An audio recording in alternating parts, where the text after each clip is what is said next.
ഇന്നൊരു മോരുകറി ആയാലോ. വെള്ളരിക്കയിലേക്ക് മഞ്ഞൾപ്പൊടി, മുളക് പൊടി, ഉപ്പ്, കുറച്ച് വെള്ളം എന്നിവ ചേർത്ത് ഒരു വിസിൽ വരണ വരെ ഒന്ന് വേവിച്ചെടുക്കാം. കുക്കറിലെ എയർ പോകണ വരെ ഒന്ന് വെയിറ്റ് ചെയ്യാം. എയർ പോയി കഴിയണ നേരം കൊണ്ട് മിക്സിയുടെ ജാറിലേക്ക് 1 കപ്പ് തേങ്ങ, 5 അല്ലി വെളുത്തുള്ളി, 1 പച്ചമുളക്, 1 ടീസ്പൂൺ നല്ല ജീരകം, 1/2 കപ്പ് തൈര് എന്നിവ ചേർത്ത് നന്നായി അരച്ചെടുക്കാം. കുക്കറിലെ എയർ പോയി കഴിഞ്ഞതിന് ശേഷം അരച്ച് വെച്ച തേങ്ങയുടെ മിക്സ് വെള്ളരിക്കയിലേക്ക് ഒഴിച്ചു കൊടുക്കാം. അതൊന്ന് നന്നായി ഇളക്കി മിക്സ് ചെയ്തെടുക്കാം. തേങ്ങയുടെ മിക്സ് ചേർത്തതിന് ശേഷം അത് ഒന്ന് ചൂടായതിനു ശേഷം തീ ഓഫാക്കാം.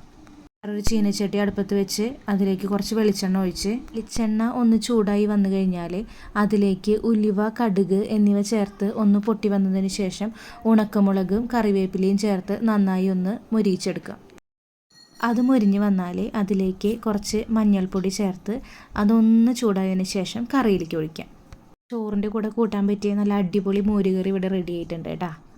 വീഡിയോ ഇഷ്ടമായി കഴിഞ്ഞാൽ ലൈക്ക് ചെയ്യാനും സബ്സ്ക്രൈബ് ചെയ്യാനും കമൻറ്റ് ചെയ്യാനും മറക്കല്ലേ. Thank you.